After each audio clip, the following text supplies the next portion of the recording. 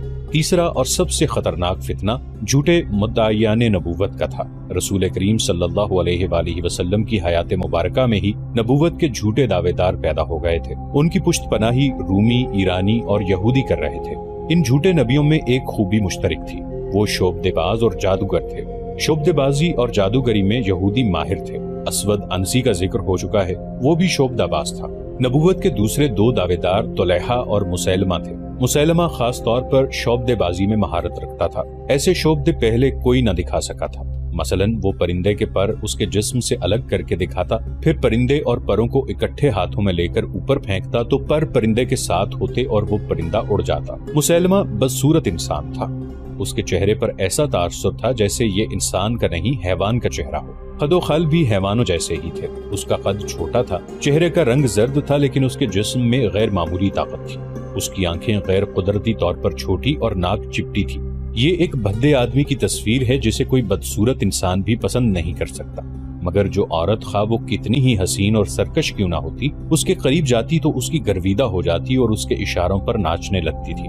مسیلمہ نے رسول اللہ صلی اللہ علیہ وآلہ وسلم کی زندگی میں ہی نبوت کا دعویٰ کیا تھا اور دو قاصدوں کے ہاتھ ایک خط ان الفاظ میں لکھا تھا: مسیلمہ رسول اللہ کی جانب سے، محمد رسول اللہ کے نام، آپ پر سلامتی ہو، بادہ واضح ہو کہ میں رسالت میں آپ کا شریک بنایا گیا ہوں، لہٰذا نصف زمین میری ہے اور نصف قریش کی، مگر قریش انصاف نہیں کر رہے۔ رسول اکرم صلی اللہ علیہ وآلہ وسلم نے خط پڑھا اور قاصدوں سے پوچھا کہ مسیلمہ کے اس عجیب و غریب پیغام کے متعلق ان کی کیا رائے ہے؟ ہم وہی کہتے ہیں جو خط میں لکھا ہے، ایک قاصد نے جواب دیا۔ خدا کی قسم، رسول اللہ صلی اللہ علیہ وآلہ وسلم نے کہا، اگر قاصدوں کے قتل کو میں روا سمجھتا تو تم دونوں کے سر تن سے جدا کر دیتا۔ آپ صلی اللہ علیہ وآلہ وسلم نے مسیلمہ کو اس خط کے جواب میں لکھوایا: بسم اللہ الرحمن الرحیم، محمد رسول اللہ صلی اللہ علیہ وآلہ وسلم کی جانب سے، مسیلمہ کذاب کے نام، زمین اللہ کی ہے، وہ اپنے متقی بندوں میں سے جسے چاہتا ہے اس کا وارث بنا دیتا ہے۔ اس کے بعد مسیلمہ کو سب کذاب کہنے لگے اور اسلام کی تاریخ نے بھی اسے مسیلمہ کذاب ہی کہا ہے۔ رسول خدا صلی اللہ علیہ وآلہ وسلم ان دنوں بستر علالت پہ تھے۔ آپ صلی اللہ علیہ وآلہ وسلم نے ضروری سمجھا کہ جس شخص نے یہ جسارت کی ہے کہ رسول کریم صلی اللہ علیہ وآلہ وسلم سے زمین کا مطالبہ کر دیا ہے، اس کی سرگرمیوں اور لوگوں پر اس کے اثرات کو فوراً ختم کیا جائے۔ آپ صلی اللہ علیہ وآلہ وسلم کی نگاہ ایک شخص نہار الرجال پر پڑی۔ اس شخص نے اسلام قبول کر کے دین کی تعلیم حاصل کی تھی، قرآن کی آیات پر اسے عبور حاصل تھا اور وہ عالم و فاضل کہلانے کے قابل تھا۔ رسول مقبول صلی اللہ علیہ وآلہ وسلم نے اسے بلا کر ہدایات دیں کہ وہ یمامہ چلا جائے اور لوگوں کو اسلامی تعلیم دے۔ آپ صلی اللہ علیہ وآلہ وسلم نے الرجال کو اچھی طرح سمجھایا کہ مسیلمہ کے اثرات زائل کرنے ہیں تاکہ خون خرابے کے بغیر ہی یہ شخص گمنام اور اس کا دعویٰ بے اثر ہو جائے۔ رسول اللہ صلی اللہ علیہ وآلہ وسلم کے حکم کی تعمیل میں الرجال روانہ ہو گیا۔ مسیلمہ بن حبیب، جو مسیلمہ کذاب کے نام سے مشہور ہوا تھا، رات کو اپنے دربار میں بیٹھا تھا۔ شراب کا دور چل رہا تھا۔ دربار میں اس کے قبیلے کے سرکردہ افراد بیٹھے ہوئے تھے، وہ اسے اللہ کا رسول مانتے تھے۔ اس نے اپنے مذہب کو اسلام ہی کہا تھا، لیکن کچھ پابندیاں ہٹا دی تھی۔ مثلاً اس نے اپنی ایک آیت گھڑ کر اپنے پیروکاروں کو سنائی کہ اس پر وحی نازل ہوئی ہے کہ شراب حلال ہے۔ دیگر عیش و عشرت کو بھی اس نے حلال قرار دے دیا ہے۔ اس کا دربار جنت کا منظر پیش کر رہا تھا۔ نہایت حسین اور جوان لڑکیاں اس کے دائیں بائیں بیٹھی تھیں اور دو اس کے پیچھے کھڑی تھیں۔ مسیلمہ کسی لڑکی کے بالوں میں ہاتھ پھیر کر اور کسی کے گالوں کو تھپک کر بات کیا کرتا تھا۔ ایک آدمی دربار میں آیا، وہ بیٹھا نہیں کھڑا رہا، سب نے اس کی طرف دیکھا۔ مسلمہ نے جیسے اس کی طرف توجہ دینے کی ضرورت ہی نہ سمجھی ہو۔ اسے معلوم تھا کہ وہ کسی کے کہے کے بغیر بیٹھ جائے گا، مگر وہ کھڑا رہا۔